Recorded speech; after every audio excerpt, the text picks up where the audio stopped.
very interesting ride. Our group was at the bottom of this hill, wondering if we should find an easier track. Then Scott rides his KTM 200 EXC up this difficult track with few problems. How embarrassing for us on the 250 and 300 two-strokes.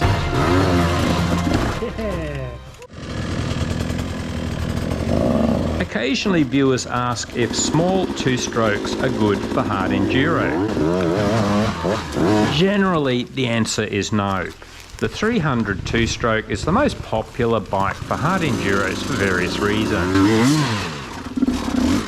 It has the most torque at low revs, so it's harder to stall and takes less energy and clutch technique in gnarly terrain. It has the best power to weight ratio. It will generally be the most reliable engine. Good. Bike, not me. But as always, it is 80% the rider, 20% the bike. A good rider on a small two-stroke can still ride very competitively in a hard enduro. Good stuff.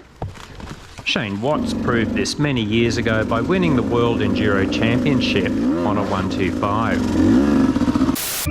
The 125s. Reverent to the moon and back, but don't expect grunt. Do you want a bit more grunt? Try the 150 class, courtesy of Husqvarna and TM. Less revs and more grunt. The 200 strokes from Beta and Gas. Yeah baby. Let's look at some possible reasons for riding hard enduro on a small two-stroke. I have ridden with a Canadian who loves riding hard enduro on a 125. It needs a lot of revs and careful clutch work, but he loved the challenge. Scott bought this 200 EXC for similar reasons. He downsized from a 300 to work on his clutch and throttle control. Yes, the 200 engine stalls much easier, but this provides opportunities to develop his skills.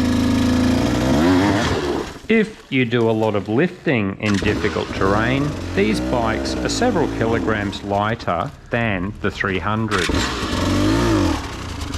But remember, in most cases, the seat height is the same as the 300 models. Lighter? Yes. Lower? No. Good stuff, mate. The exhaust pipes are much smaller, so they are less likely to be damaged. The 250 and 300 exhausts hang low and are quite wide. We Gumby riders either damage the exhaust pipes frequently or need big, heavy guards.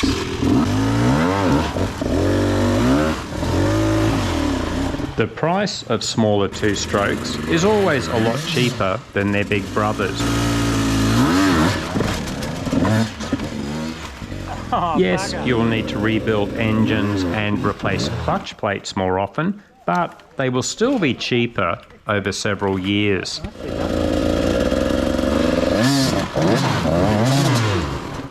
And finally, if you are very light, then the lack of grunt might not be so important.